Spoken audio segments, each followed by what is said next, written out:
Wir haben ja schon mehrfach hier über den NHR-Status bzw. das Ende des NHR-Status in Portugal nach bisherigem Muster gesprochen. Nochmal zusammengefasst, der NHR-Status endet am 31.12.23 für Neuanmeldungen. Personen, die bereits den Status nutzen, haben Bestandsschutz. Es kam dann zu guter Letzt noch eine Gesetzesänderung.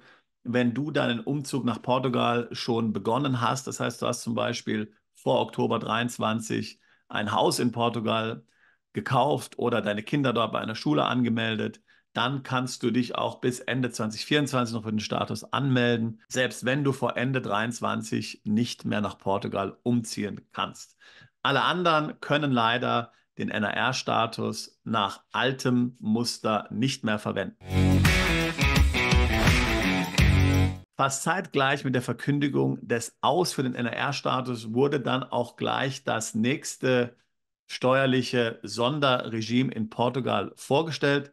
Es gibt ein sogenanntes In-Patriot-Regime, wie wir es ja kennen von anderen Ländern, wie zum Beispiel Italien. Hier ist ganz wichtig zu verstehen, dass nur jene diesen neuen NRR-Status, sage ich jetzt mal, nutzen können, die tatsächlich in Portugal eine Anstellung haben. Also Rentner, Pensionäre und Investoren, die passive Auslandseinkünfte haben, können den Status nicht mehr nutzen. Voraussetzung ist eben, dass man eine Anstellung in Portugal hat. Und hier muss es auch eine ganz bestimmte Anstellung sein. Grundsätzlich kann man hier schon sehen, hier wird letztlich der Status sehr weit angeglichen an das, was in Spanien möglich ist mit dem Back-in-Law-Status oder auch ein ähnlicher Status natürlich in Italien und Griechenland. Also der portugiesische In-Patriot-Status, portugiesische neue NRR-Status, nennen wir es mal so, verlangt also, dass du in Portugal angestellt bist und zwar entweder an der Universität und dort entsprechend zum Beispiel unterrichtest. Auch in der Forschung kannst du tätig sein. Du kannst in bestimmten Technologie-Startups tätig sein. Diese müssen vom Staat letztlich hier die entsprechende Zertifizierung haben. Vierter Punkt, wenn du als Hochqualifizierter in einem Unternehmen arbeitest, was voraussichtlich sehr hohe Investitionen hier anziehen wird nach Portugal, kannst du auch dort arbeiten. So, jetzt wird es interessant. Fünftens, du kannst in einem Unternehmen arbeiten, das mindestens 50% seines Umsatzes aus dem Export von Waren und Dienstleistungen erzielt. Da gehen wir gleich nochmal näher drauf ein. Und sechstens, du kannst in Madeira und auf den Azoren leben und dort bestimmte Tätigkeiten ausüben. Also ganz klar, für die meisten unserer Mandanten kommt hier nur die fünfte Kategorie in Frage. Man muss leider sagen, dass hier Details jetzt noch nicht so sehr ausgearbeitet sind. Das heißt also, alles, was ich jetzt sage, muss man sehr mit Vorbehalt genießen. Ob es wirklich so funktionieren wird, kann ich dir nicht sagen. Das müssen wir dann nochmal zu einem späteren Zeitpunkt verifizieren lassen. Wir werden sicherlich auch nochmal Herrn Dr. Rathenau einladen, portugiesisch-deutscher Anwalt, und mit ihm darüber sprechen, sobald hier die entsprechenden Einlassungen durch die portugiesische Regierung tatsächlich stattgefunden haben. Aber beschäftigen wir uns mal hier mit der fünften Möglichkeit, nämlich, dass du bei einem Unternehmen arbeitest, was mehr als 50% seiner Einkünfte im Ausland erzielt. Das ist ja gerade im Dienstleistungsbereich für viele unserer Mandanten sehr gut vorzustellen. Es ist nicht klar momentan, ob du dieses Unternehmen selbst besitzen darfst oder nicht. Nehmen wir also an, du dürftest es besitzen, dann kannst du also ein Unternehmen in Portugal gründen und mit diesem Unternehmen zum Beispiel Kunden im Ausland betreuen, zum Beispiel in Deutschland, Rechnungen nach Deutschland stellen. Diese wären dann natürlich, diese Erträge in Portugal zu versteuern, mit Körperschaftssteuer zum Beispiel, wenn dort Gewinne entstehen. Oder wenn du dort bei dem Unternehmen angestellt bist, kannst du dir ein Gehalt bezahlen und profitierst dann von einem Einkommensteuersatz von 20% auf deine portugiesischen Einkünfte. So, das klingt nun mal alles noch nicht so interessant, ja. Was aber wäre jetzt zum Beispiel, wenn du ohnehin, ja, ein Unternehmen im Ausland hast, zum Beispiel in Malta, und dieses Unternehmen läuft jetzt sowieso schon seit mehreren Jahren und du hast dort relativ umfangreiche Gewinne, die du dann in Malta mit 5% versteuerst. So, und dann könntest du ja sagen, okay, ich ziehe nach Portugal um. In Portugal gründe ich ein Unternehmen. Dieses Unternehmen macht, sagen wir mal, 100.000 Euro Umsatz. Diese 100.000 Euro stelle ich meiner maltesischen Firma in Rechnung. Dann lasse ich mir in Portugal ein Gehalt bezahlen von 100.000, zahle darauf 20% Steuern. Und dann noch Sozialabgaben natürlich, die sind auch fällig. So, und dann habe ich ja letztlich in Portugal ein Unternehmen, was mehr als 50% seiner Umsätze mit Export von Dienstleistungen in dem Fall hier verdient.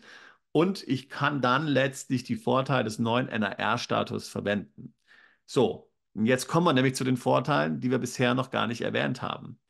Wenn du nämlich diese Bedingungen erfüllst, die wir jetzt hier besprochen haben, dann sind deine sämtlichen Auslandseinkünfte dann in Portugal steuerfrei.